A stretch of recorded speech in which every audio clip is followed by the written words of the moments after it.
Mr. President, this morning, the Democratic Caucus, the Senate Democratic Caucus, held leadership elections for the 119th Congress. I am grateful, I am honored, I am humbled that my colleagues have again unanimously elected me to serve as their Democratic leader. To my Democratic colleagues, thank you for this opportunity. Thank you for extending to me your trust. Serving as Democratic leader has been one of the greatest honors of my time in public office, as has been representing the people of New York. It's allowed me to learn more from my colleagues than I could have possibly dreamed of when I first took this job. And after 4 years of the most productive and consequential years the Senate has had in decades, it's galvanized by faith in this chamber's ability to get big things done for the country. Because, wow, we got a lot done, even in times of division, especially when bipartisanship prevails. And it did, as it did with so many of our bills. Most of the major bills we passed were done in a bipartisan way, so anyone who thinks in this chamber that we should abandon bipartisanship is making a huge mistake.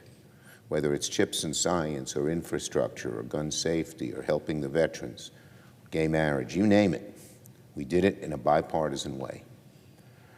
I pledge to dedicate every ounce of my strength and my focus and wit, however much I have of that, to keep serving as leader dutifully in the years ahead, to help our caucus better serve the American people. And I want to say, Mr. President, that I love my caucus.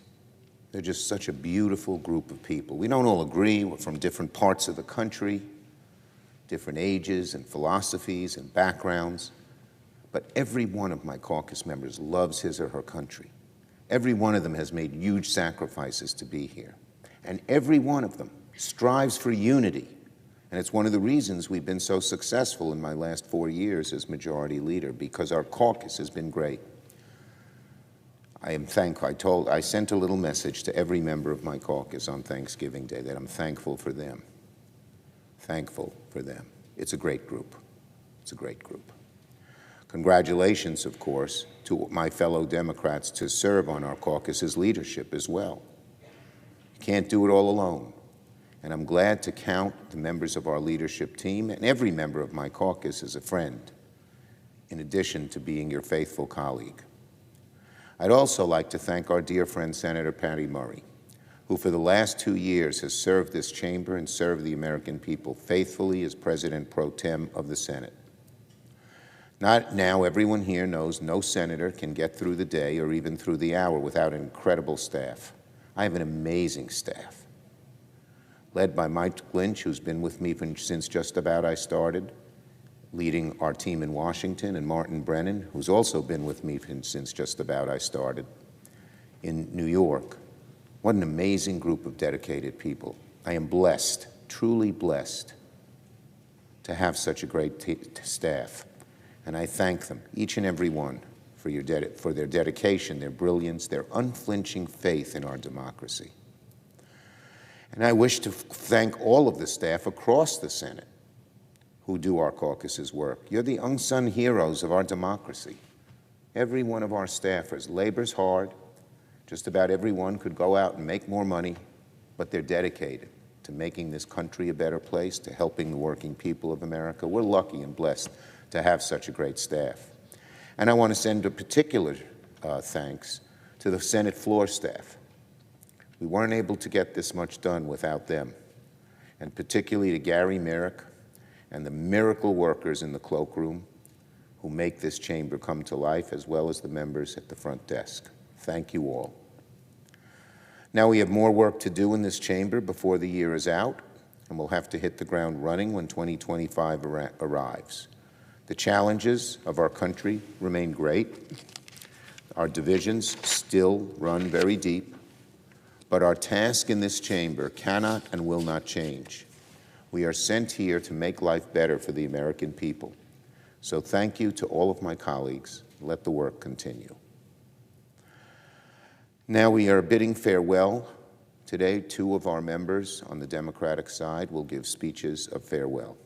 Later this afternoon, our colleague from California, Senator Laphonza Butler, will deliver her farewell address here on the Senate floor. Before she speaks, I want to share a few words about her time in the Senate.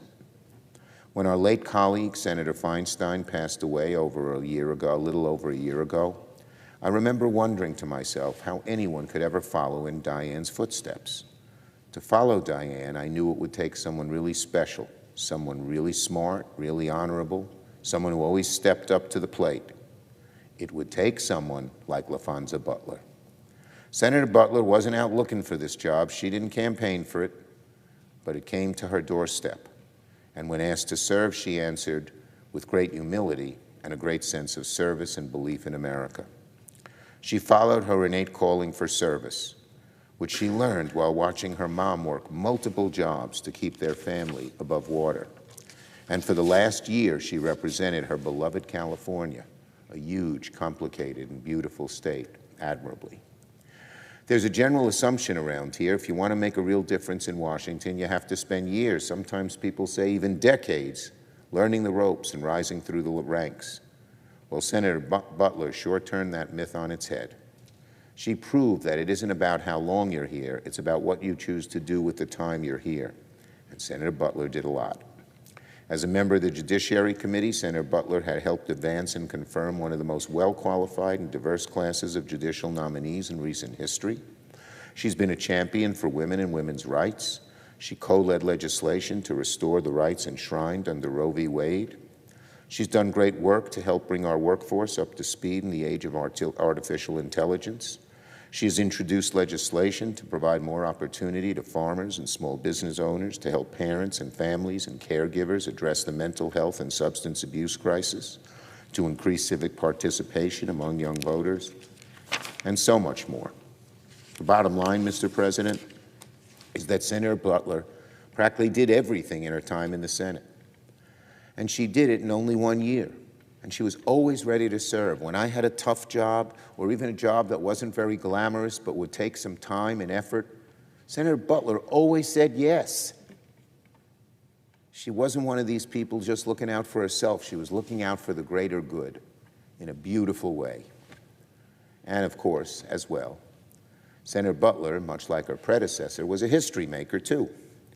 When she was sworn in a year ago, she became only the third black woman in American history to serve in the Senate, the first openly lesbian senator from California, and the first openly LGBTQ senator of color. And finally, while I say reluctantly as a New Yorker, Senator Butler's year in the Senate concludes with one of the greatest accomplishments a senator can achieve, one of her home state teams winning the World Series. So, Senator Butler, thanks for all you've done. Thank you just for being you, such a decent, wonderful, honorable person. And the people of California and all of America are certainly proud of you and grateful for your service too. And, Mr. President, this afternoon, another dear colleague of ours will give his farewell address, Senator Joe Manchin of West Virginia.